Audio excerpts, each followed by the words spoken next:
Hi everyone, and welcome to my video on argumentative writing. This handout here is partly based on Chapter 6 in Bradley H. Dowden's Logical Reasoning, and he has shared this online, so I will put a link to it in the description below. This handout focuses on how to write an argumentative essay. First, consider your audience. Dowden says to write as if your audience is your instructor.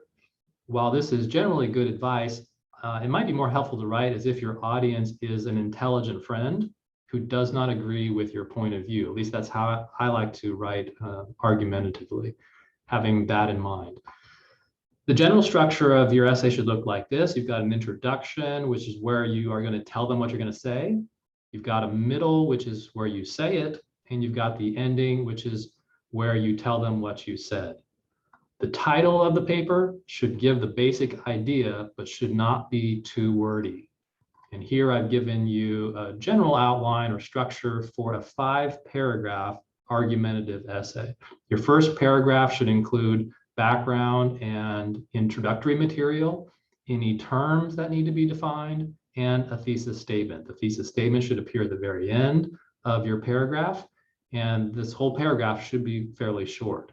The second paragraph is the first argument in support of the claim in the thesis statement. The third paragraph is the second argument in support of the claim in the thesis statement. That was a little thunder outside if you heard it. The fourth paragraph is an articulation of a contrary point of view immediately followed by the student's careful and thorough rebuttal. And the fifth paragraph finally is the conclusion, the review of main points, and this is very brief. Okay, the introduction. The introduction is there to narrow the scope. It should start with a general idea and narrow down like a funnel to the end of the paragraph where you share your specific point of view, which is the thesis statement. Be careful not to start your introduction too general, such as for thousands of years, yada, yada. Instead, start closer to home. Your introduction should be brief and get to the point quickly. For example, consider the following start to an introduction for a paper on the Area 51 conspiracy theory. Quote, scientists still are looking for proof of extraterrestrial life, and some think they have discovered it and are hiding it in Area 51.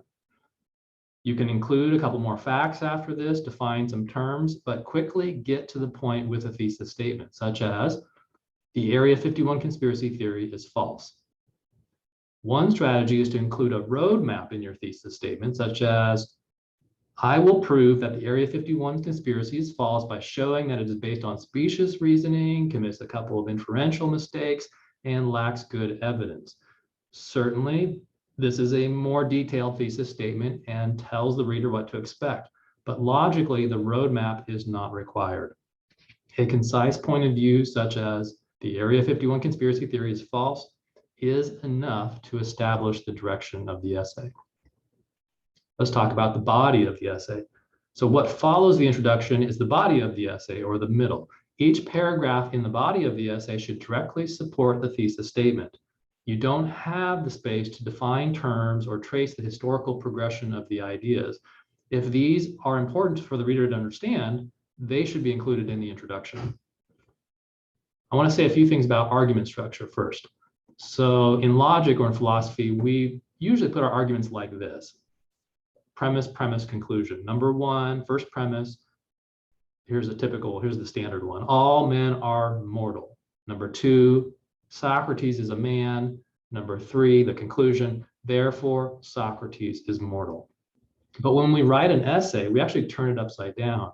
We start our paragraphs with a topic sentence, which is the conclusion. So if we were going to use that same argument above, Socrates is mortal, followed by the supporting ideas. All men are mortal and Socrates is a man. So that's how we would organize or outline our paragraphs.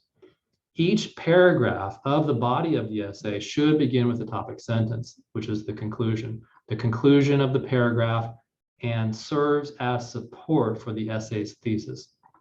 Each body paragraph should be structured like this: topic sentence, supporting idea 1, supporting idea 2, supporting idea 3.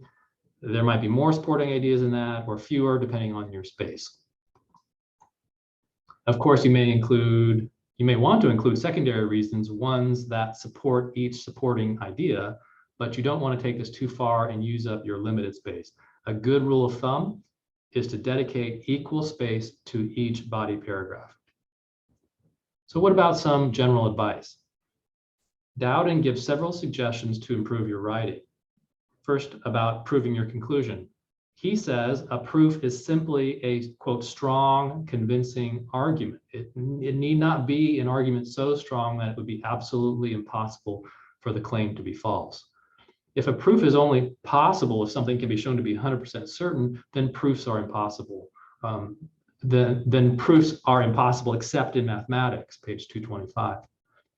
Fortunately, your essay's thesis doesn't need to be proved with 100% certainty. In fact, your instructor, if it's me at least, will probably be satisfied with 51% certainty, although your friends may require more. Dowden shows how to argue against telepathy. For example, 2 reasons will suffice in this case. Number 1, that what we know about the brain makes the occurrence of telepathy unlikely. And number 2, scientists have searched for cases of telepathy to no avail. So in a 5-paragraph essay, which is the standard essay length in college, you should have 2 strong reasons to support your thesis statement, and they should appear as the topic sentences for paragraphs 2 and 3. So what about paragraph number 4? This is where you would put the counter argument. A counter argument is an argument for the conclusion opposite to that taken by you as the writer. The final body paragraph right before the conclusion is an ideal place for the counter argument. Including a counter argument to your thesis statement may seem counterproductive or counterintuitive at first, but in fact, this will strengthen your argument if done right. The point is to consider the strongest argument from the opposition and rebut it. Doing this will show your reader that you've considered reasons against your point of view and shown that your view can withstand the criticism. The temptation here is to select a counter argument that is easy to refute or to commit a straw man fallacy. Neither of these strategies will help your cause or help your grade, which is to argue for a point of view that you think is true. An intellectually virtuous writer, and if you're curious about intellectual virtue, I have a video on that. An intellectually virtuous writer is less concerned about defending themselves than in finding the truth. So avoid the temptation to take the easy road here. All right. If you liked the video, go ahead and click on like and maybe leave a comment down below.